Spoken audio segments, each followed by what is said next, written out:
going to share about my pregnancy that went terribly wrong in every way possible, but turned around to make the greatest story of my life. After finding out that we were expecting our third child, we were beyond excited. This was our first planned pregnancy, so we were over the moon. We told our daughters and families extremely early on because we couldn't contain our excitement. But at only 6 weeks along, I started to bleed. Being so early in my pregnancy, I knew exactly what that meant. I was miscarrying. I was beyond devastated, and after reading the statistics of how many women go through miscarriages, I'm sure a lot of you know that pain.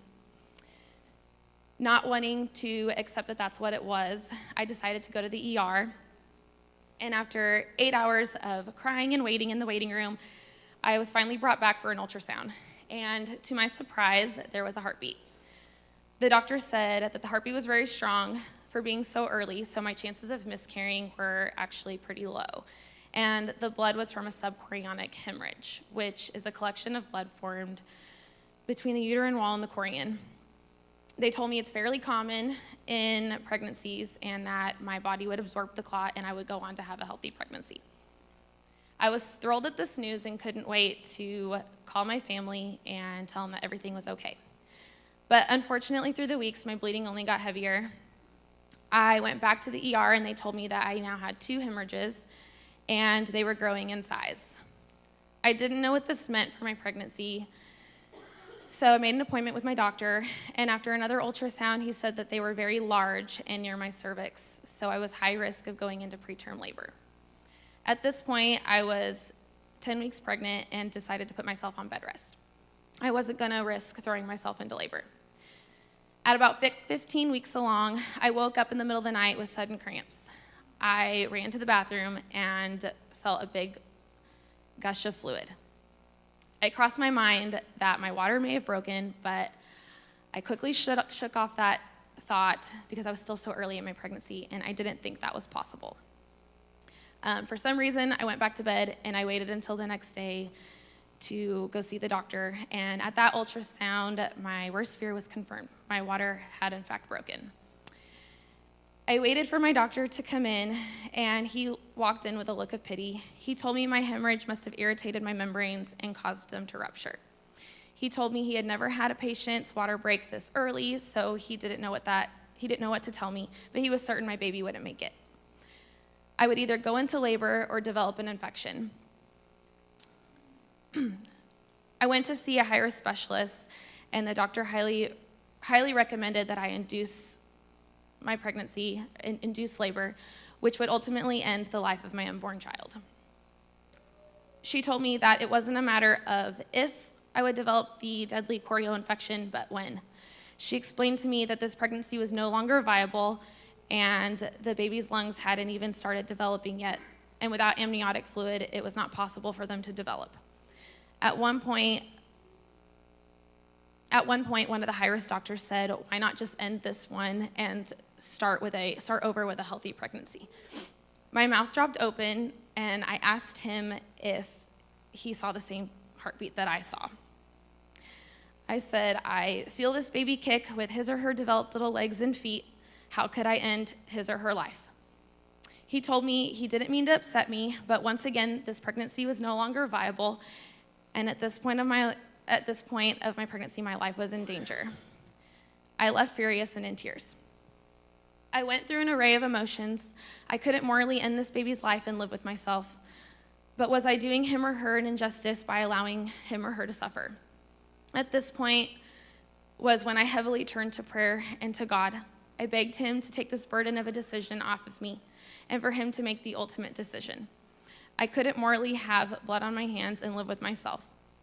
And I loved this baby so much. I begged God to take this baby if he or she was going to suffer. I felt an indescribable peace when I took that choice that I see so many women fighting for off the table. I resented having that choice. It brought me an immense amount of anxiety. I had wished abortion had never even been an option.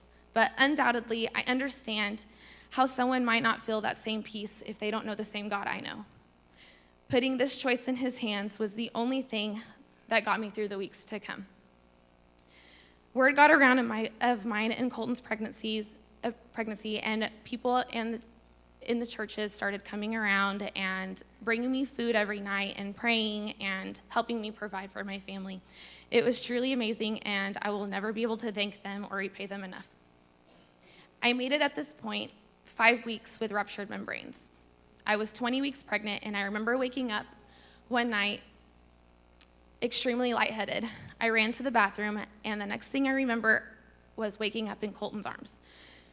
He was begging me to wake up, and when I finally came to, I realized I had passed out and began to bleed quite a bit.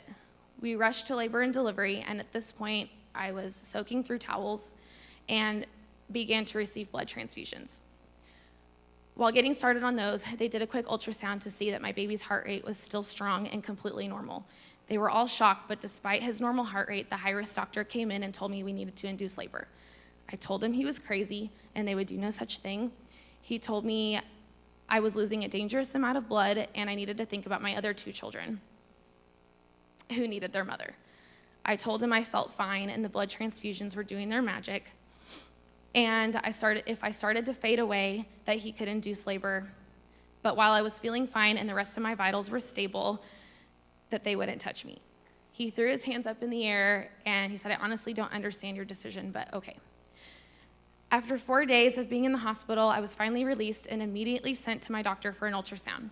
At this ultrasound, I was given the devastating news that my baby had severe bowel obstruction. He also had fluid around his heart, which was another indication of stress. The doctor told me she hated to give up all hope, but at this point, he had a 0% chance of survival. She said not only would he not have developed lungs, but now he needed surgery, and this baby would never withstand that. I went home again in tears. After chatting with a friend whose baby was ironically in Kansas City having surgery on her bowels due to a gastro condition she was born with, I decided that my baby would be better hands up there. And I called my high-risk doctor and asked to be transferred. She said, okay, and sent the referral. A few days before that first appointment in Kansas City, I found myself keeled over in the bathroom in an intense amount of pain and heavily bleeding once again. We rushed to labor and delivery in Springfield, and they thought I might be experiencing placenta abruption, but couldn't confirm it due to lack of amniotic fluid in the ultrasound. We all decided it was best I made the trip to Kansas City that night, since I was only 2 days away from viability, and if my baby had any chance at living, his best chances were up there. Before I left, about 10 labor and delivery nurses gathered around my room and laid hands on me and prayed over me. It was the most incredible moment I had experienced yet, and I was so thankful for those amazing nurses. After a long goodbye to my sweet girls, not knowing how long it would be until I seen them again, my husband and I made the long trip to Kansas City. I was so excited to get a whole new perspective from a different group of doctors. But that excitement soon ended when the doctors didn't have any more hope than the Springfield doctors. I was told that I still had a 0% chance, or my baby had a 0% chance of survival, and they had yet to see a successful story. I was devastated, as Kansas City was my last hope. Every week, the NICU team would make their way into my room and give me that week's update of plan of action if I were to go into labor. One doctor said, so I think the most humane thing to do would be for me to lay your baby on your chest and spend those last moments together. I said, absolutely not. You will do what you can to save my baby. And she said, there's no chance of survival, and trying to save him would only cause him misery and discomfort. I told her we were believing in a miracle, and she said, sometimes God's miracles are for you to hold your baby for 20 minutes, and that's it. Well, that may be true, but my son was still alive with a healthy beating heart, and she was talking about him like we had already lost him. I told her to please leave and to not come back.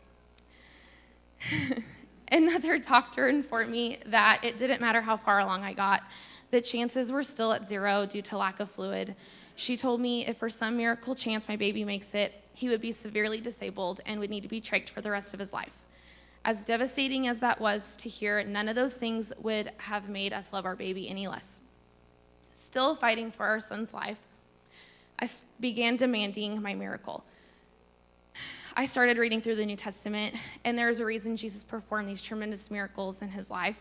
I knew he was capable, And every night, we would lay hands on my stomach and pray that God himself would breathe life into our baby's lungs and make him strong enough to withstand surgery, and that he would protect me from infection until it was safe enough for him to be delivered.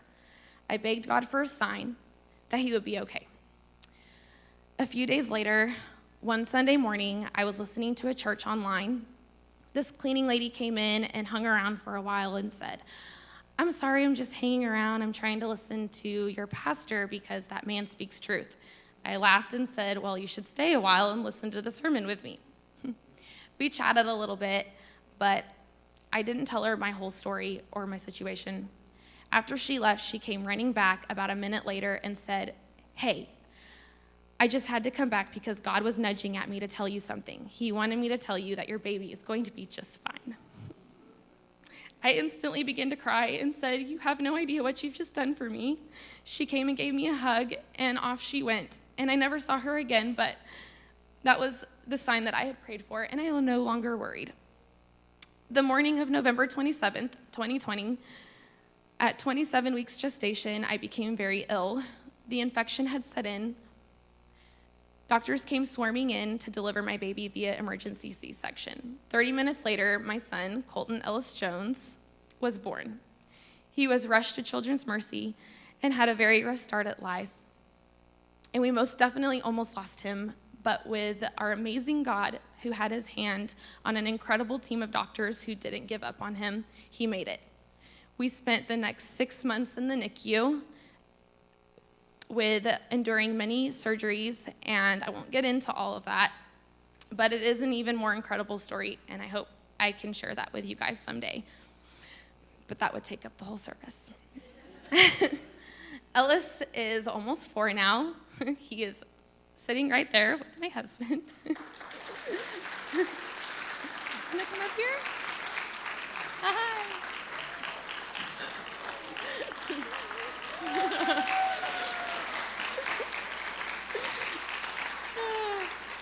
And he is as wild as ever. He's a T-Rex half the time, a buck and bull the other half of the time. He has no developmental issues. He has no other issues. He is just happy and healthy. And if I had listened to the doctors, I would have aborted one of the biggest blessings of my life. So that's my story. Thanks for listening.